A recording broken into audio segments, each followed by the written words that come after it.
You're listening to The Jacob Valk Show. He's breaking down the latest and greatest in sports as only he can.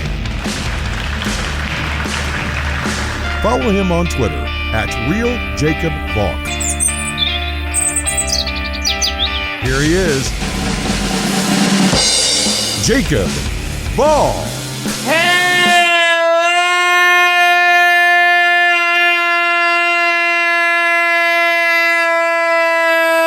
Hello, sports fans. Welcome to another edition of the Jacob Valk Show. I am the Jacob Valk, and you're not. I've got to start with the NHL making their participation in the upcoming Winter Olympics official. NHL players will be skating for their country in 5 months in Beijing. We will have a pause to the NHL season like we've had many times before. I thought we got this out of our system after 2014 because we realized how stupid it was, but evidently not. This is an absolutely terrible decision by the NHL. I hate the NHL participating in the Winter Olympics. And it has nothing to do with not wanting professionals to participate in the Olympics. I have no problem with NBA players participating in the Summer Games. In fact, if top prospects wanted to represent their country in baseball in the Summer Games, I could be talked into it.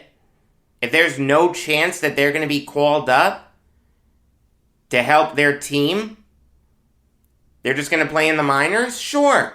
Play for your country. It's better than comprising a team of a bunch of free agents. There's a reason that these guys were free agents, let me tell you. My issue with the NHL participating in the games is the disruption to the schedule. From February 3rd to February 22nd, there will be no NHL games. Of course, you know that this means that the games are going to get made up on the back end. So instead of the NHL season ending in early April, like it usually does, it's going to end on April 29th. We're not going to get playoff hockey until May. The Stanley Cup will be won in July again. What the NHL doesn't realize is that we as sports fans have a strict schedule that we like to follow when it comes to sports. January, you have the NFL playoffs, and you have the NHL and the NBA. February, you have the Super Bowl, and you have the NHL and the NBA. March, NHL and NBA. April, NFL Draft, the start of baseball season, NHL playoffs, NBA playoffs. May and June, MLB, NHL playoffs, NBA playoffs. July and August, MLB. September, MLB and NFL. October, MLB postseason, NHL, NFL, NBA. November, December, NHL, NFL, NBA. Once you deviate from that schedule, it's very hard to get the fans into it. Let me ask you something. Did you like watching the Stanley Cup Finals in July? Because I didn't. You go outside, it's 100 degrees. Meanwhile, they're playing hockey. I mean, the NHL playoffs are too long anyway. In a perfect world, they would be shortened, but they are the best playoffs in sports, so I understand wanting to elongate it. The NBA does it the worst. Their playoffs are way too long. It's the same format as the NHL, it's just the games aren't as good. Let's put it this way. There are more blowouts in the NBA playoffs than there are in the Stanley Cup playoffs. But back to the Olympics. What benefit does the NHL get from having their players play in the Olympics? You want to tell me that the NHL should care about making hockey a global game, and the Olympics are a great way to further that cause? No. The NHL has no obligation whatsoever to anyone but the NHL. You think those 32 owners care about hockey abroad in countries other than the USA and Canada? No, they don't. Maybe they care about European hockey a little bit, because that's where some of their players come from. But other than that, they couldn't care any less. The NHL needs to do what's best for the NHL. And you can't tell me that taking a 3-week break from games is what's best for the NHL. Also, I remember an Olympics, it was either 2010 or 2014, where John Tavares got hurt, and it basically killed the Islanders' season. Why is the NHL okay with putting its players at risk for games that don't benefit the NHL at all? You want to tell me there's an injury risk in hockey? Of course there is. It's a violent game. In other news, water is wet. But the thing is, if you have the Islanders emblem on your jersey, or the Rangers emblem, the Flyers emblem, the Penguins emblem, it doesn't matter. You can live with that injury. If I see the U.S. flag on Anders Lee's jersey, or the Canadian flag on Matt Barzal's jersey, or Semyon Varlamov representing Russia, I don't know if he'll have the flag or not, because Russia's under IOC sanctions, and one of those guys gets hurt, I'm going to have a real problem with that. Wait a minute, this guy's hurt, he can't play in meaningful games for my team? Through no fault of the Islanders, they're now without one of their best players? I have an issue with that. I mean, thank God that the NHL included a clause that said that if the COVID situation gets worse, or if too many games need to be made up, they can pull out of the Olympics. At least there's a back door out of this. We know that in Tokyo, the COVID situation there got really bad before the games. They still had the games. They got through them. Give them credit, but there were no fans in the stands. It just didn't feel like an Olympics.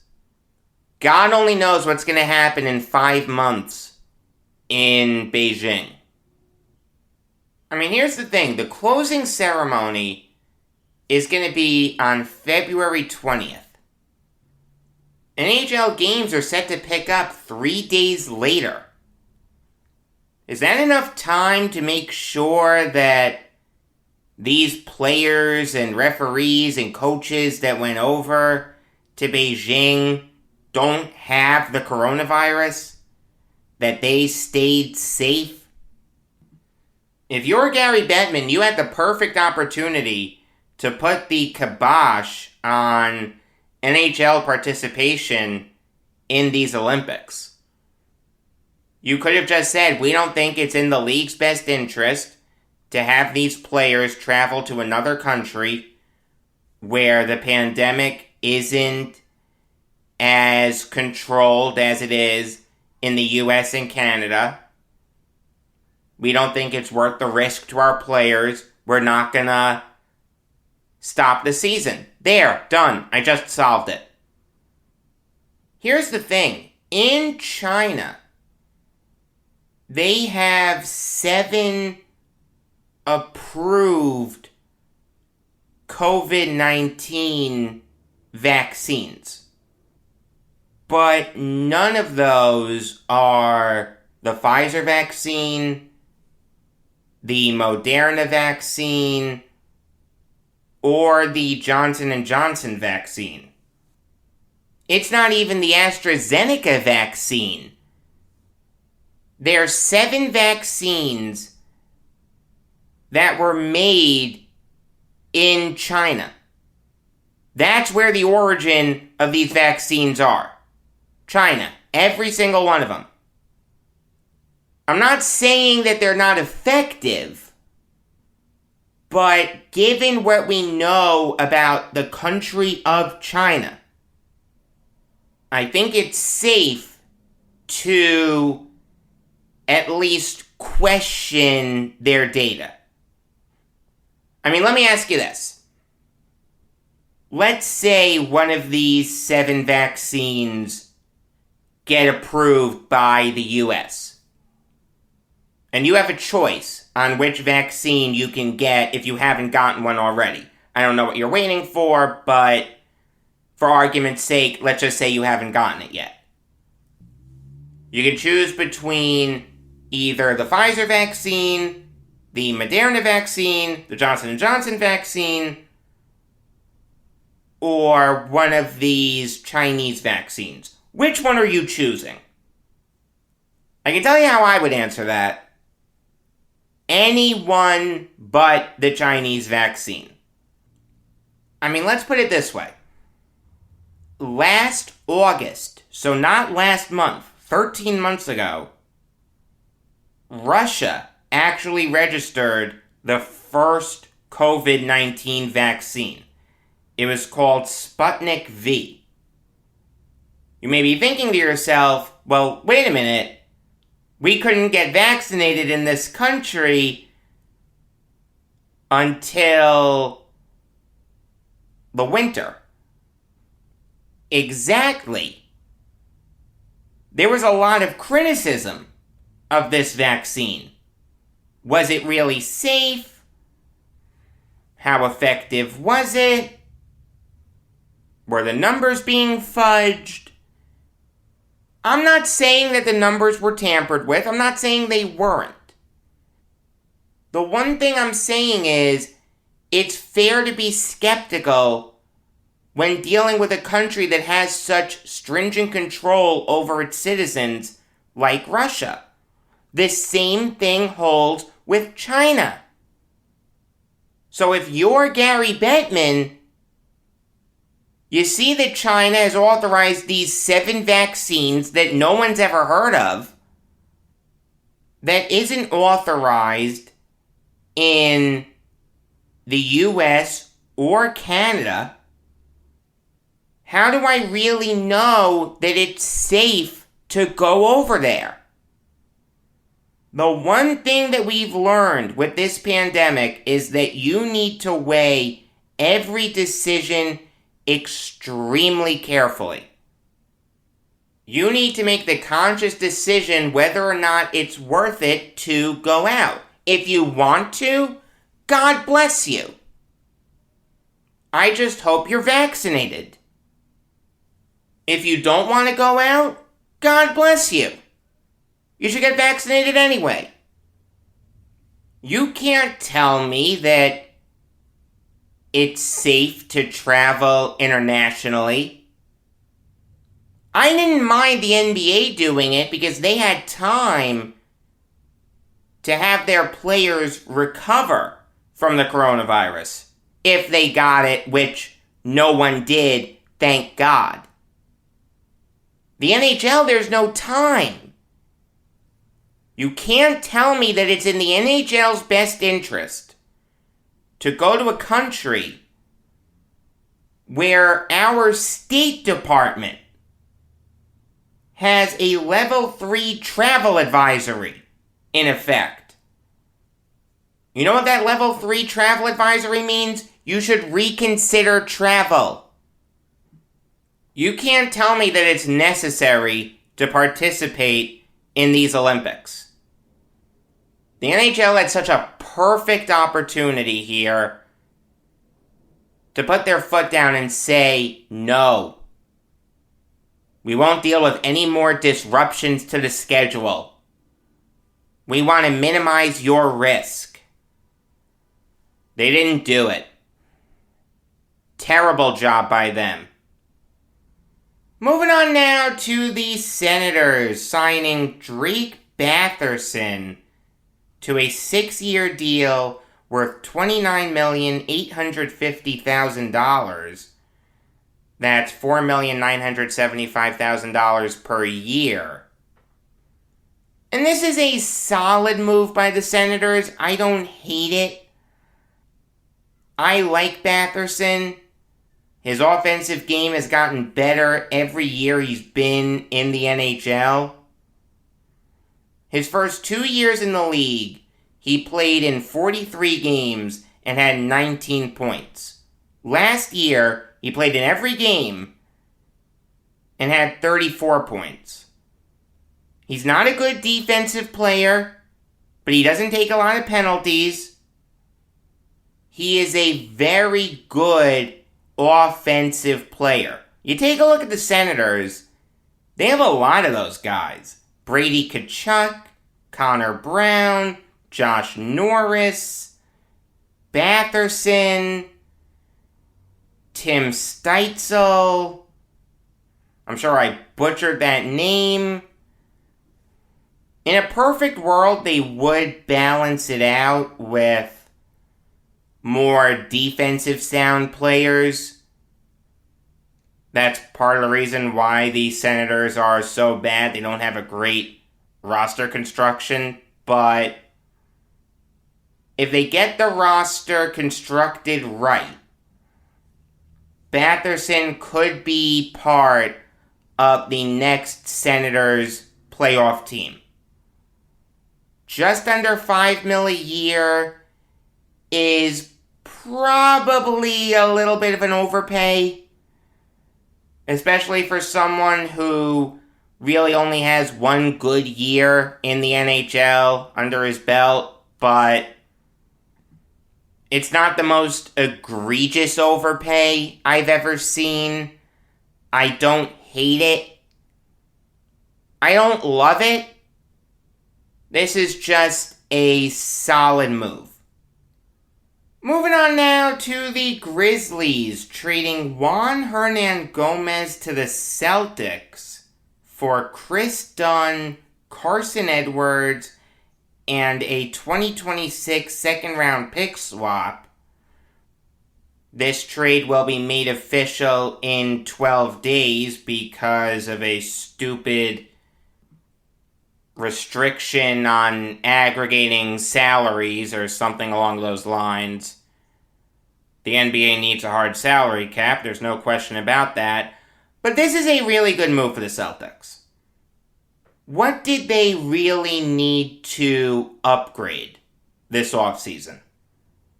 Their bench. What have they done? Upgraded their bench. They brought in Dennis Schroeder. They traded for Al Horford. They still have guys in Aaron Nesmith and Romeo Langford, who I like. I'm not giving up on them by any stretch. Now they've added their backup power forward in Hernan Gomez, someone who I also like. Put up 7.2 points per game last year, just under 4 rebounds per game. Hit 43.5% of his field goal tries. Wasn't good from beyond the arc, hit just 32.7% of his threes, but he's a solid player. Look, the Celtics aren't going to make a ton of noise this year in the Eastern Conference. Maybe they'll win a round if they're lucky, but they'll be a better team than they were last year. I know I say this every time I talk about the Celtics, but it's true. It's absolutely amazing how they squandered the dynasty that the Nets gifted them. All those picks and no NBA Finals appearances to show for it. As for the Grizzlies, this makes absolutely perfect sense. You take a look at the Grizzlies' front court. Jaren Jackson Jr., Brandon Clark, Daniel Otoro, Steven Adams, Xavier Tillman, Killian Tilly, and Santi Aldama. There's no room for Hernan Gomez. Hernan Gomez is a quality NBA player. Otoro probably isn't. Tilly and Aldama, the jury's still out on, but the Grizzlies are looking to make the playoffs this year. I think they'd rather go with Tillman. So get something for Hernan Gomez. Even if it's something as simple as a second-round pick swap in 2026, it's more than you had previously. The Grizzlies also saved a little bit of money with this move. It makes sense for both teams, but the Celtics got the best player in the trade. So I'll say that they won it more than the Grizzlies did. But make no mistake about it, this is one of those trades that both sides won. Sadly, there are a couple deaths in the football world that I need to talk about. The first one is Keith McCants. He died yesterday at the age of 53 from an apparent drug overdose. Keith McCants is a really, really sad what could have been story. Here's a guy who was absolutely fantastic at Alabama. He helped the Crimson Tide win the Sun Bowl over Army in 1988. That was a really good Sun Bowl. Alabama was down by 8 with less than 7.5 minutes to go. They scored 9 unanswered points to win by 1. The year after that, McCants had one of the best years that a defensive player in college football can possibly have. He was named MVP of the Iron Bowl that year. If you don't know, that's Alabama versus Auburn, one of the biggest rivalries in college football. McCants made an unbelievable play in tracking down an Auburn wide receiver by the name of Shane Wasden. Tackled him from behind to save a touchdown. He was so impressive in that game that he was named MVP even though Auburn won 30-20. McCants was named first team All-SEC. He was a unanimous first team All-American. And he helped lead Alabama to the Sugar Bowl, where they lost to the U 33-25. McCants was a big guy, 6'3", 260 pounds, but he ran a 4.5 40. Men with that frame should not be able to run as fast as him. So, partially because of that, the Buccaneers took him with the 4th overall pick, one pick before the Chargers took Junior Seau. Don't feel bad, though, Buccaneers fans. The Jets took Blair Thomas, one pick before the Seahawks took Cortez Kennedy. McCants really struggled in his time with the Buccaneers. Not all of that was his fault, in all fairness. In his rookie year, the Buccaneers fired Ray Perkins with 3 games left to go in the season. He was replaced with Richard Williamson. Williamson got the full-time job in 91. He brought in Floyd Peters to be his defensive coordinator. Peters moved McCants from linebacker to defensive end, and it did not work. McCants never had more than 5 sacks in a season. He never had more than 58 tackles in a season. It just didn't work. McCants was cut before the 93 season started. He was picked up by the Houston Oilers, where he was part of an infamous moment in Oilers history. Kevin Gilbride was the offensive coordinator, and Buddy Ryan was the defensive coordinator. For whatever it's worth, Jack Party was the head coach.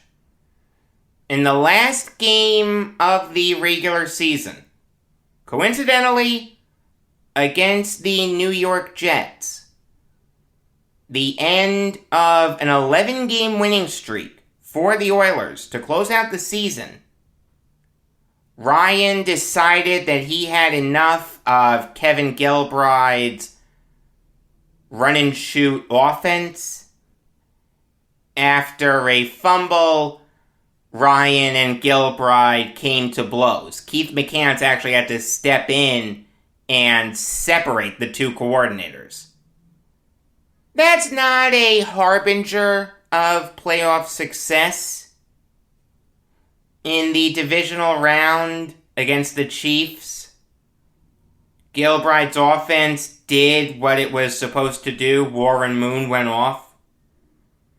But Buddy Ryan's defense couldn't stop Joe Montana or Marcus Allen. The Chiefs outscored the Oilers 28-10 in the second half to win 28-20. That was really the high watermark of McCants' career. After the season, Buddy Ryan went to the Cardinals to be their head coach. McCants made it through just 4 games for the Texans in 94. He finished out the season with Ryan in Arizona, but didn't do much the next year. He retired after that. Now, McCants had his demons. He was convicted at least 3 times on drug-related charges, whether it was possessing drugs or drug paraphernalia. He was on the excellent 30 for 30 broke. He signed a 5-year contract with the Buccaneers after being drafted by them worth $7.4 million. That deal had a $2.5 million signing bonus. That signing bonus was a record. Instead of using his money wisely, though, he used it on drugs. He had a sickness, make no mistake about it. Addiction is a sickness. It's really a shame that he didn't get the help that he needed. I think from the outside looking in, we all thought he was clean. I mean, I didn't hear anything about him having any troubles. Evidently, he was dealing with some very serious stuff. It's incredibly sad. The second death is that of David Patten, who died last night at the age of 47. He was riding his motorcycle. He got into an accident that involved 2 other drivers. Unfortunately, he didn't make it. David Patten is a very underrated part of the early portion of the Patriots dynasty. You know how Bill Belichick will sign these guys that no one's ever heard of and whip them into shape and they become really good players? I don't want to say that started with Patten, but he was one of the first. Patten was an undrafted free agent out of Western Carolina. He latched on with the Giants. He spent his first 3 seasons there. But all he did was return kicks. And even then, he really wasn't that good at it. Didn't make a great impression as a receiver when given the chance. It just didn't work out for him with the Giants. Then in 2000, he went to the Browns and played well. He had 38 catches for 546 yards and a touchdown. That was by far and away the best year of his career up to that point. But then he went to the Patriots, and that's where things took off.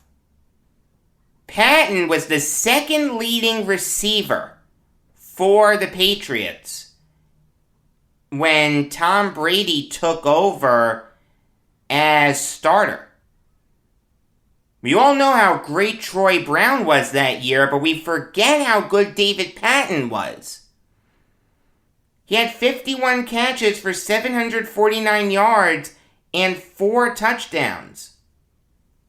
On October 21st, 2001, Patten became the second player since the NFL-AFL merger to run, catch, and throw for a touchdown in the same game.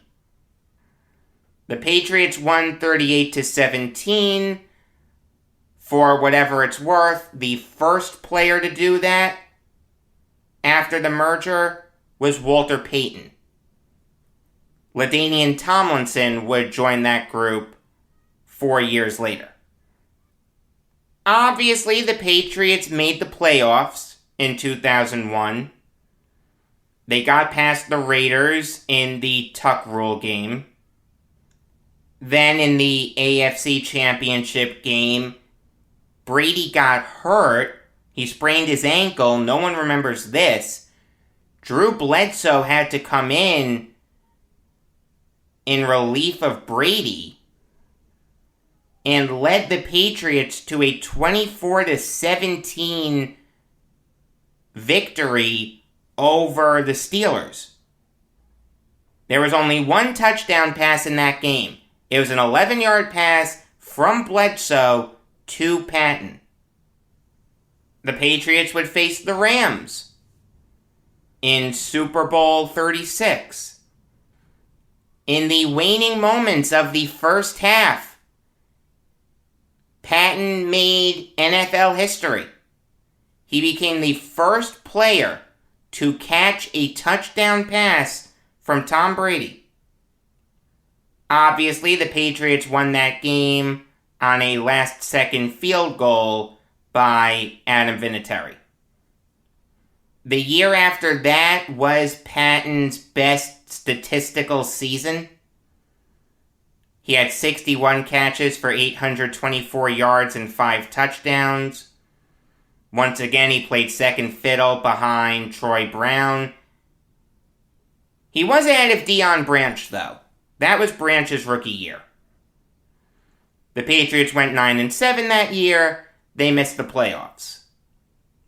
In 2003, Patten got hurt. He wasn't a part of that playoff run where the Patriots won their second Super Bowl. He was a part of the 2004 run, though. He had 44 catches for 800 yards and 7 touchdowns. This time he was behind David Givens on the depth chart. However, by the end of the season, Givens and Branch were by far and away the premier options for Brady. And Patten was an afterthought in the playoffs. That led to him signing a huge contract in free agency with the Redskins. It was for $13 million over 5 years. It did not go well. Patten only spent 2 years with the Redskins. He only played in 14 games. Was a non-factor when he played. He's on a long list of bad Redskins signings in free agency. He did have a bounce-back year with the Saints, though, in 2007. He caught 54 passes for 792 yards and 3 touchdowns. He was the second best receiver on the Saints that year, behind Marquise Colston. But he couldn't duplicate it the next year. He only played in 5 games. He retired after the 2008 season. But make no mistake about it. There is no question that David Patten was an integral part of the Patriots dynasty. You can make the argument that they don't win the Super Bowl in 2001 or get to the playoffs in 2004 without Patten. May Keith McCants and David Patten rest in peace. Next week is kind of interesting. Monday is Labor Day, and I'm going to the Yankees game, so there will be no show, and there won't be a Yankees show either. I'll make it up to you by airing 3 interviews that week. I've got 2 finalized. One with Brian Martin. We were able to reschedule that. He's the one who wrote the book on Barney Dreyfuss. And the other one with Lou Friedman. You know him well. This time we'll be chatting about his book on the 1930 MLB season. There is a 3rd interview that I'm in the process of booking, but since it's not official yet, I don't want to tell you about it. The thing is, though, I'm not sure what days you're going to get those interviews.